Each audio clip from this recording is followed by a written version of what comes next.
All righty, boss babes. This is actually a part two. Hello, it's Michelle Fox, and we spoke not too long ago about ways to get leads if you are not super aggressive. You don't necessarily want to just approach people and hand out business cards. Maybe you've already gone through all of your friends and family. And I said that the thing that I relied on back in the day was either what we called facial boxes, you might call them fish bowls, or just like a drawing opportunity. You leave them at different places locally. And then I also relied heavily on fairs, vendor shows, bridal shows, arts and crafts type things. If they allow small businesses in, then it's also called a vendor show.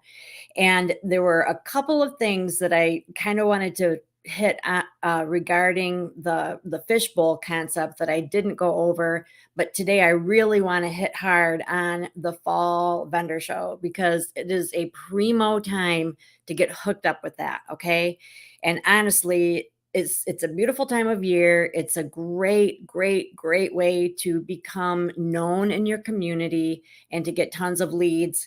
Let me make sure that my volume is working because heavenly day, I have had issues with this mic. Okay, I see my face. Okay, there we go. Yep. Sorry. If I even touch this or jiggle the desk, the mic goes off and then I kind of lose my mind. Okay, so going back to our conversation about what I called lead jars, fish bowls, we call them facial boxes, is any kind of box, hopefully cheap, that you put in local establishments saying register here for a free whatever, or drop your business card here for whatever. And I wanted to mention a few things about actually where you want to go to drop them off and who you want to talk to, just super briefly. Okay. Don't go to McDonald's and Subway and Chili's and places like that. They will have to have their manager okay it. And 9 times out of 10, they're going to say no if they're a chain. You're much farther ahead to go to locally owned places. So think in terms of coffee shops, bagel shops, cute little cafes, boutiques, hair salons, nail salons, dry cleaners, even a small party store if it's in a nice part of town. Any person that you know that owns a business that you already have a connection with, ask them. And here's the thing. You don't even have to dress up. I used to think you did. Okay. I used to think you had to dress up and show up as like, hey, I am this person and I'm dropping this off. But no, think of it like this. Imagine that you are like super important and you have all these minions out running around dropping off your facial boxes all over town. Okay. And so you're just dressed up like a minion. So you've got on like your jeans and a t-shirt and you just run in and you're like, hey, is it okay if I leave this here? Short and simple. Okay. And then the person's there like, and you're like, oh, who can I ask? Then they yell over, hey, Frito, can, she do that? And it's like, okay. And so then you just leave it there and you dash off. Okay. Keep it like really, really simple and brief and light and like it's no big deal. And they treat it like it's no big deal. You know what I mean? And then you want to come back, depending on how busy the place is, you want to come back like in 5 to 7 days. You can take the leads. And if you're getting a good vibe, you can say, is it okay if I leave this here and come back in another 5 days? If they're like, here, take it, then just take it and find a different place to put it. Okay. But the idea is that you want to have them in lots of locations and you will figure out where the hot spots are. Okay. I might have left them in, let's say, 5 different nail salons, but there was one that I always had a ton of leads. So that was my place. So then I decided to always get my nails done there. And then they would always let me come back. All right. So there's some give and take there as well. You don't have to have done business there to ask, but it helps if you realize this is where I really want to be here regularly. And then to think, okay, how can I, scratch their back so that they want to let me be here. All right. So you feel me?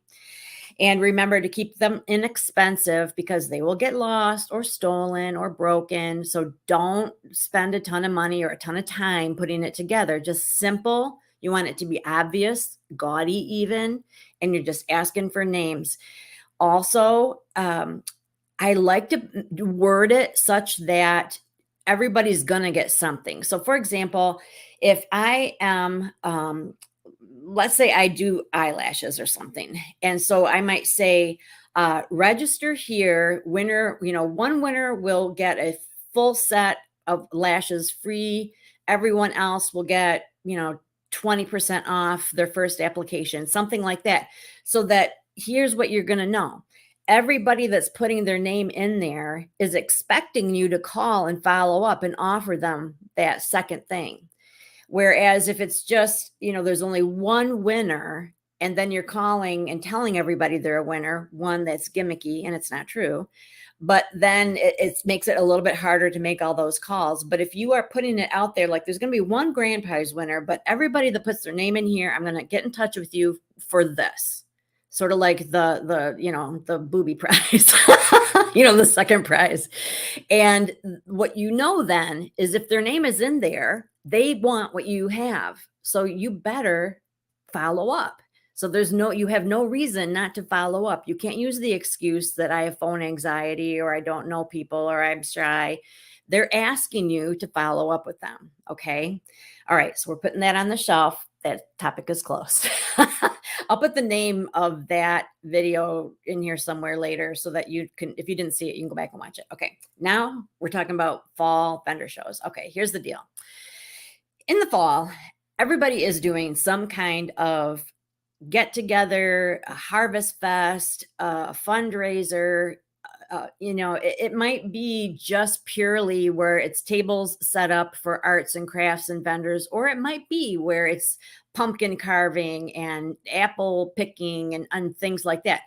There could be a variety of things. It's a combination of school is starting and committees are forming, and it's just perfect weather. Small groups are starting again at church. And so this is a very common time where people are starting to organize these types of things. So keep your eyes peeled. Places to find out, places to be in the know are what is called informed groups. Okay. I did not know this. So some of you might know this, some of you don't. Okay.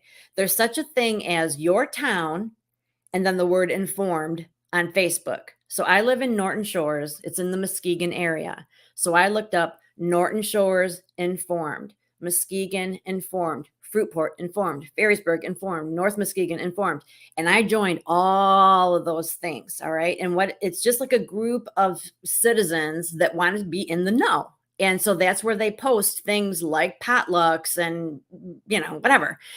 And so that is where you hear about the stuff that's going on. Also, look in the calendar on Facebook.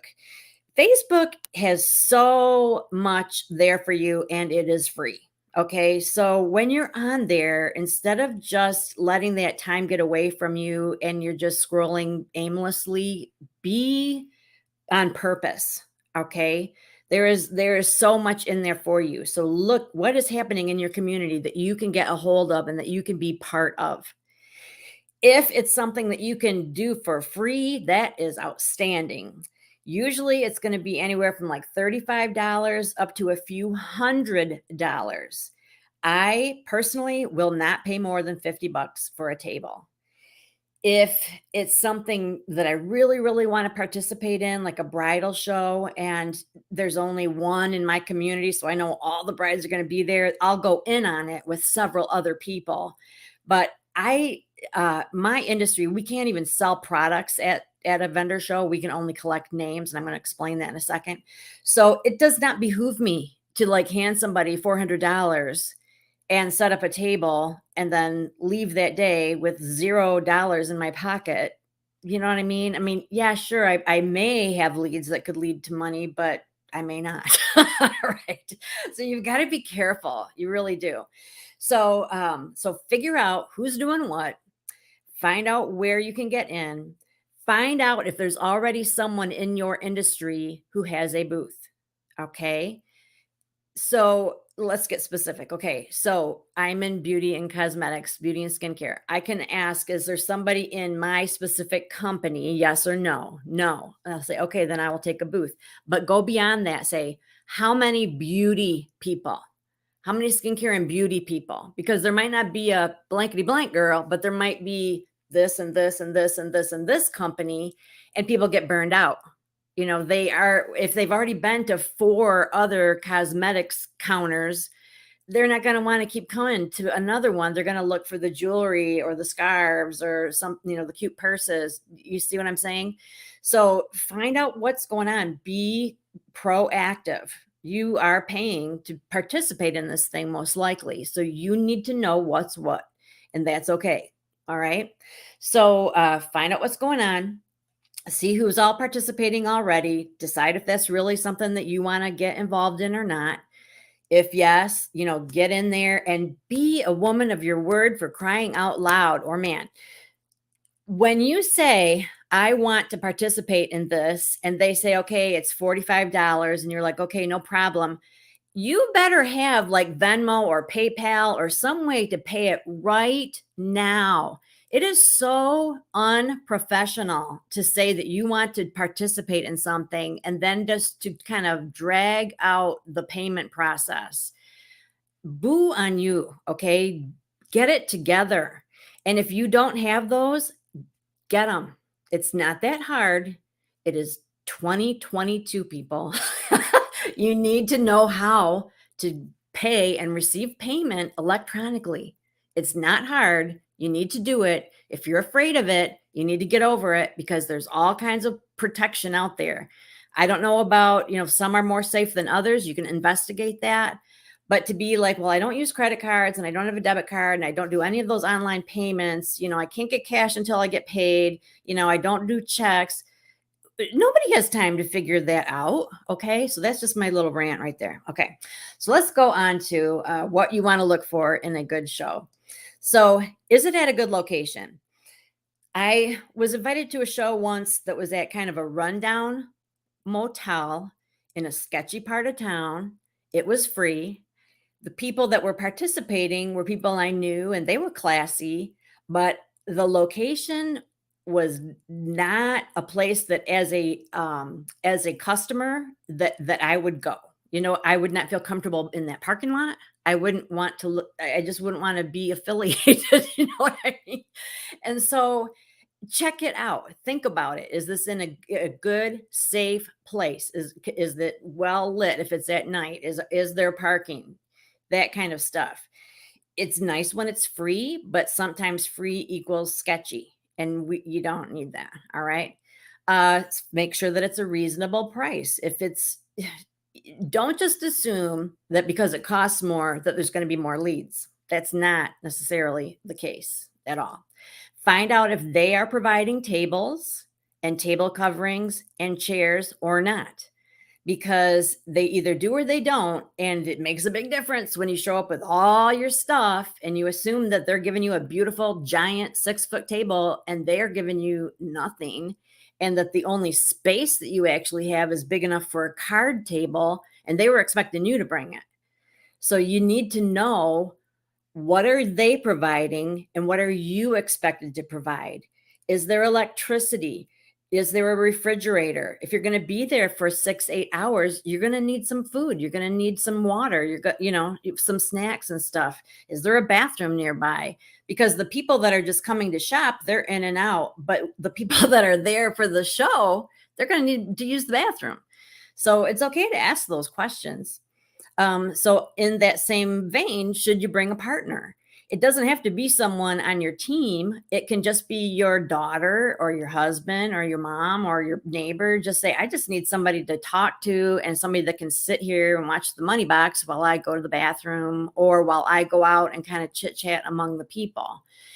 It makes it much more fun, and it frees you up so that you can kind of work the crowd a bit. And if you want to do any kind of demo, you really need to have 2 people at the table so that one can be kind of welcoming people and kind of give that vibe that is saying, come on over here, sign up, whatever. And the other one is showing, doing the demonstration or explaining what's what. So having two people really is ideal if there's any way that you can do that. And if you do have a team member, grab that person. It's a great way for them to learn. And I wouldn't even necessarily offer them a piece of the pie. I would just say, come with me and watch what I do. It is a learning experience for them. How are you going to collect leads? I said this in the first video that for me, in my industry, we're not even really allowed to sell at a vendor show in the sense of like, I can't just go set up a store of all the products or the big selling products and just sell it, because our philosophy is then other people's customers are going to come and buy at my table because it's so convenient. And then I've just taken that sale away from those hardworking other consultants. It is okay if I have maybe a $5 basket, I've got some leftover limited edition things, or I can choose like 1 or 2 specific items and just sell that. Or if I'm doing a fundraiser, I can work that out with the company and specify what I'm selling as part of a fundraiser. So there are caveats. But what the company has taught us, and what I really get, and what I recommend no matter what field you're in, is that what you want more than anything is the lead. So in other words, if you've got a beautiful booth set up and you sell purses and accessories, everybody loves that. Okay, you're going to want to sell those. You're going to make a ton of money. But anyway, whatever you got set up, people are going to be drawn to it because the eye draws them in, the eye buys. And if you are giving away something in that venue, and they're putting their name in there, again, they're saying, I'm interested in what you've got to offer. And so if it's a busy environment, you're not really having a lot of time to really connect with each person and find out, what are you looking for? What's your price range? Is there something else that you wanted in a different color?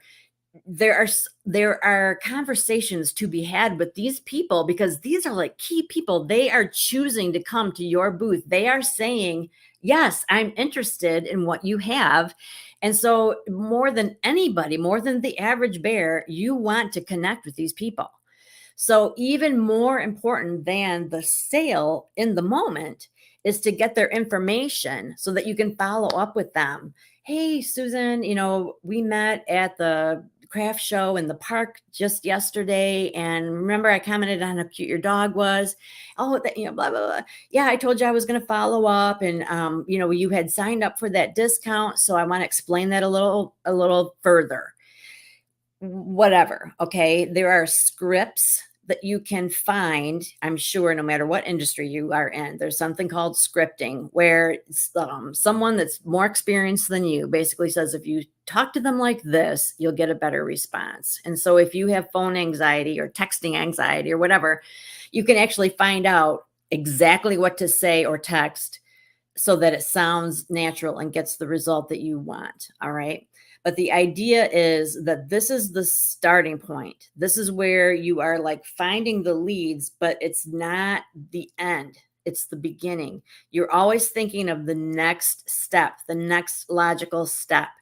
So, this person, bought one, but I could tell that she really wanted to buy the bigger, more expensive one. I need to follow up with her about booking a party. This person stayed and looked for like 45 minutes. I need to talk to her about being on my team.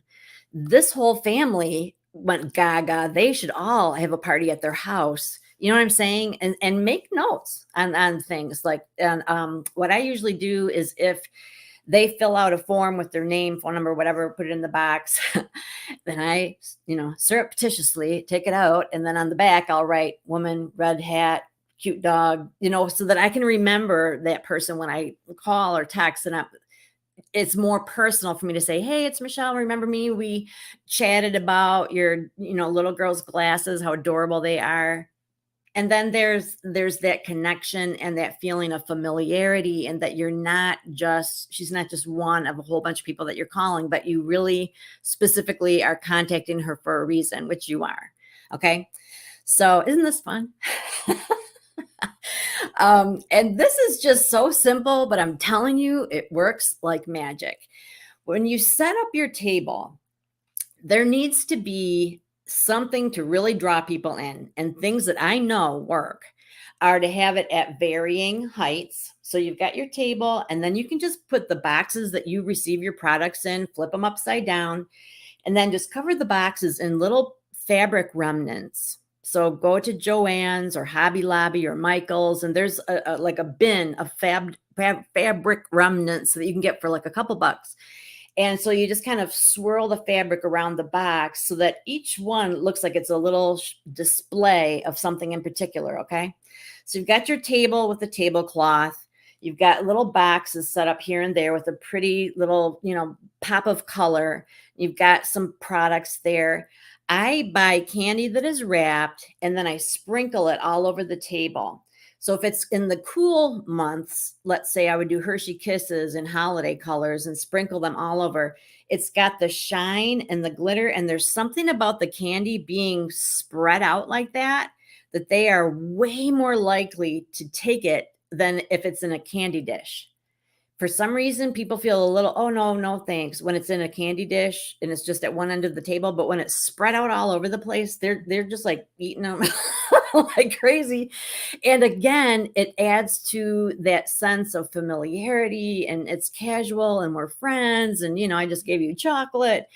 And there's a little sense of that they kind of owe you because they just ate your candy. And that's okay. Yeah, it's okay for them to feel like they owe you their name and number because they ate your candy. Chocolate's not cheap. So the candy, but if it's hot, then chocolate's not a good choice. But you know what I'm saying? So just think of that. And okay, candy, varying heights. And then this is so easy. If there's electricity nearby, buy twinkle lights. All right. Just like a string of white, inexpensive twinkle lights. This cracked me up. Every time I do a show, people go bananas over it because I will have my stuff set up. I have a mirror tray, like what you would put perfumes on and stuff on your dresser. I have that in the middle. So picture this. So I've got a mirror. I've got the twinkle lights kind of wrapped all around the table. I've got the candy that is in foil. So that kind of the light is reflecting off of that. And then I buy those little gems at the dollar store. They're like marbles kind of, and I sprinkle those around in whatever color works, goes with my theme. And the combination of the light reflecting off of the gems and the candy, and then the different heights with the pop of color and everything, people are like, oh my gosh, this is like, it's just the most incredible display they've ever seen. And it doesn't take a lot of time or money or thought or creativity or anything. It's just the addition of the light and the sparkle. So the eye buys, and the eye is, that's what is attracting people at that vendor show. There's a lot of eye stimulation. And so you need something where they see you from across the crowded room and they want to come to your place. Okay. And then this is a big one. I've had vendor shows that were horrible, awful. Like I've been there all day and got no leads at all. But guess what I do? I get every single vendor's name and number, everyone. And I give all of them a little goodie bag with some candy and a coupon and a couple samples. And so I look, whenever it's really dead, I go around and make small talk, give them a catalog, give them the goodie bag. And so you bet that they end up being my customer, because why not?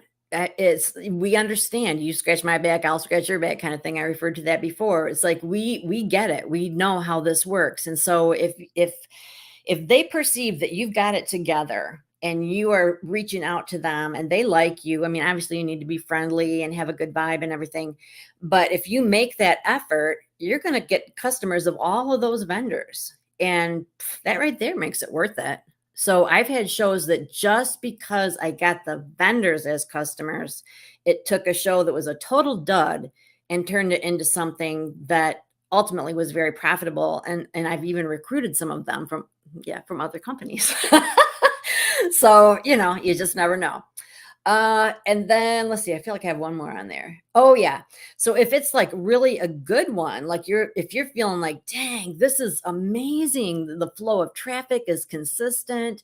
This was a really good idea. You talk to the person in charge and say, I want to book for next year because it is very possible for you to be permanently on the roster. In my community, I'm from a small town, and we all kind of know, oh, she's got that show, and she's got that show, and she's got that show. You get your name in there, and then it's like you get it established with the powers that be, and then you are the girl for that show year in year out, and it's so like for me, I had a bridal show in January and I would get tons of leads. Like that would be enough to sustain my business until like April or May, honestly. And then I would do kind of like a spring open house at my house. In the summer, things kind of slowed down anyway. And then in the fall, I would do one or two vendor booths. And then I did my own holiday open house. And then Christmas time was just like crazy busy. So I kind of knew the whole year how it was going to play out. And I did that year in, year out, and then throw in some parties and individual, appointments and stuff. So it's all part of your master plan. You figure out, okay, this is a really good one. Every September, I'm going to do this one. And it gives you that sense that, yes, this is a real business and I am going to be consistent with this. You know what I'm saying? And that's how the big girls do it, the big kids. I have a gentleman on my team now, so I have to remember to include everybody. So, and then also, I didn't put this down, but I should have, is that I am stupefied at how many people will show up at a craft show, vendor show, whatever, as if they rolled out of bed, they come charging in, they're late, they have bedhead, t-shirt, cut off jeans, they like are throwing their table together, and then they sit back and they read a book. They don't look professional. It is rude to everyone for you to show up late. You are not engaging with anybody because you are just reading a book. It's almost like putting a sign up saying, "Don't bug me. I want to read my book." What in the heck are you thinking? Okay. You need to do the opposite. You need to be early. You need to get that thing set up and ready to go so that you feel confident and you're not rushed and you've got time to schmooze with the other people. You want to thank the people that organized it. Shoot, bring donuts and stuff for everybody. You want to get on their good side. You don't want to be the one that everybody's like, is she showing up? Is she showing up? What are we supposed to do? Because it is not cool when you've got a vendor show. Let's say the room holds 10 booths and you've got 2 that are empty because these chuckleheads just are not taking it seriously and they don't show up, till like an hour, 2 hours into the thing. It makes it look bad. Okay. And the people that paid for it, they don't want it to look bad. They want it to look exciting and like it was a good choice for people to come there. So you want to look good. You want to get there early. You want to set it up. You want to make friends with everybody and you want to engage with people. You want to be looking people in the eye, welcoming them, making small talk. And there's a difference between the annoying furniture salesman that like the second you walk through the door is like, may I help you? What are you looking for today? We have this, blah, blah, blah, blah, blah. That annoys everybody. But to be like engaged, to be on it, to be like, hey, good afternoon. Oh my gosh, I just love that top. Purple is your color. That is okay. That's different. And to at least the very least have eye contact. And if they walk by with an attitude like, I hate that brand, I never use that brand, just say, have a great day. You don't ever return ugly for ugly. You always come back with whatever, positive vibes because everybody around is watching and hearing. And so you don't want to talk trash about any of the other vendors. You don't want to say anything negative about any other company. So I have heard this too. So, I'm company X and company Y is a couple tables over, and I'm saying to the people at my table, "Oh yeah, company Y, well they use blah blah blah blah blah blah blah," and and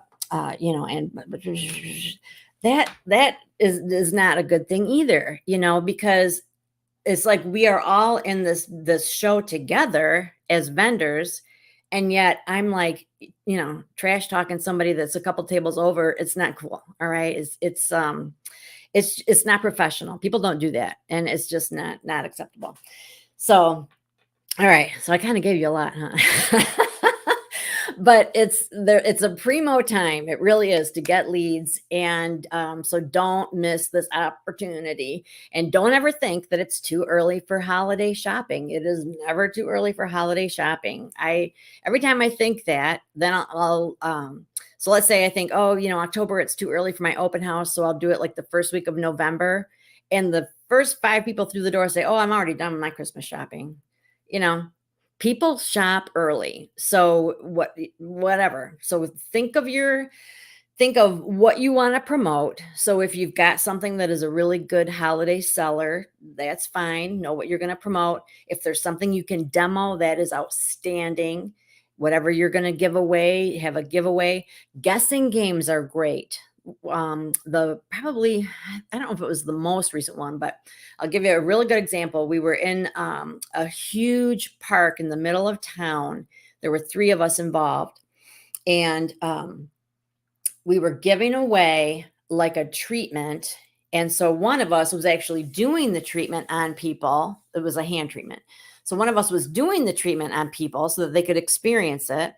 The other one is like handing out the little slips of paper saying, okay, you can win that for free, and we just asking for name, contact information, whatever.